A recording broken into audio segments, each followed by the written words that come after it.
முருகப்பெருமான் ஏன் தமிழ் கடவுளாக போற்றப்படுகிறார் தெரியுமா?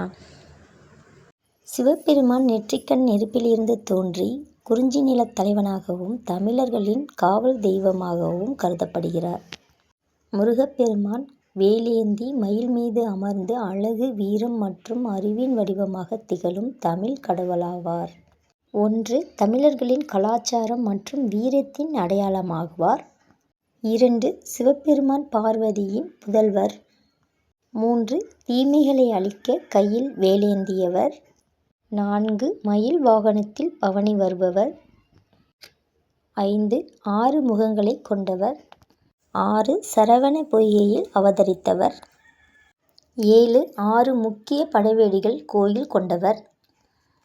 இவைகளால் தான் நம் முருகப்பெருமான் தமிழ் கலாச்சார காவல் தெய்வமாக கருதப்படுகிறார். இன்னும் இது மாதிரி ஆன்மீக தகவலை அறிய நம் சேனலை சப்ஸ்கிரைப் செய்வோம். நன்றி.